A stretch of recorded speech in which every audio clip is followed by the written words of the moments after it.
বিজেপিকে বদনাম করতে হবে। এরা বাড়ির থেকেই চোর চোর বলার জন্য ট্রেনিং নিয়ে তারপরে অফিসে এসছে। যে কয়েকটা মহিলাকে দিদিদেরকে আমি দেখলাম যে 70 বছর 75 বছর বয়স হবে সম্ভবত, তারা যে ধরনের অঙ্গভঙ্গি দেখাচ্ছে, আসলে কি তারা এই অন্নপূর্ণা ভাণ্ডারের জন্য এসছে না বদনাম করবার জন্য এসছে? এই সরকারের বিরুদ্ধে একটা আন্দোলন করতে হবে।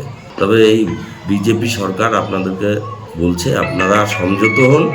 আপনারা জোর করে বা গায়ের জোরে কোনো কিছু করতে পারবেন না। যারা অন্যায়ভাবে অত্যাচার করে বিডিও সাহেবকে মারতে গেছেন, বিডিও অফিসের কর্মীদেরকে মারতে গেছেন, আমি সতর্ক করছি এই ধরনের ভুল করবেন না। এইগুলো মেনে নেওয়া হবে না। একজন আইসির সাথে খারাপ ব্যবহার করা, সেগুলোও দেখেছি। এগুলো ভবিষ্যতে যাতে না করেন আপনারা, আপনাদের অ্যাকাউন্টে পদ্ধতিগতভাবে টাকা ঢুকবে। পরিকল্পিতভাবে কিছু লোকের চক্রান্তে এই মহিলাদেরকে আজকে পাঠানো হয়েছে। আপনারা দেখবেন তাদের স্লোগান, তাদের উদ্দেশ্য। ওখানে 70 বছর 75 বছরেরও অনেক মহিলারা আছে, তারাও কিন্তু এসে গালিগালাজ করছে। সম্পূর্ণটাই পরিকল্পিত এটা। তো আমি তাদেরকে বলবো, আপনারা প্ররোচনায় পা দেবেন না। প্রত্যেকের অ্যাকাউন্টেই টাকা ঢুকবে। জোর করে অত্যাচার করে ধমক দিয়ে আপনারা যদি মনে করেন যে আপনাদের অ্যাকাউন্টে টাকা ঢুকবে, সেটা ভুল করছেন আপনারা। আপনারা অপেক্ষা করুন, প্রত্যেকের অ্যাকাউন্টে টাকা ঢুকবে, সিস্টেমের মাধ্যম দিয়ে টাকা ঢুকবে।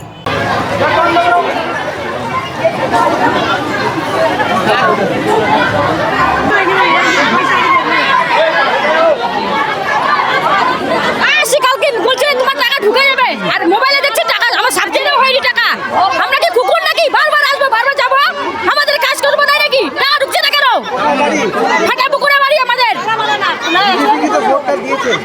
হ্যাঁ, বিজেপিকে দিয়েছি আমরা পাল্টানো তো পাল্টাইছি, টাকাটা পাল্টাইছি আমরা ভালো বুঝি, ভালো তার জন্য টাকাটা দিছি, ওটাই দিছি।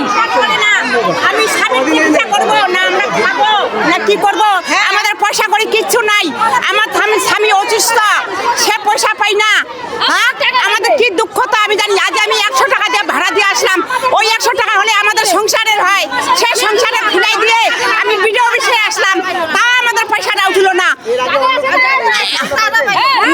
প্রথমবারে পাইছি লক্ষ্মী ভান্ডার, পাইছি তো লক্ষ্মী ভান্ডার আমরা পাইছি। ভুল হইতো তো আমার আগে হইতো, এখন তো আমার লক্ষ্মী ভান্ডারে এরকম ঝামেলা হয় না, আমরা সবাই টাকা পাইছি। এখন কেন ঝামেলা হবে? সরকার তো আমাদের ট্যাক্সের টাকা নিয়ে আমাদেরকে দিবে।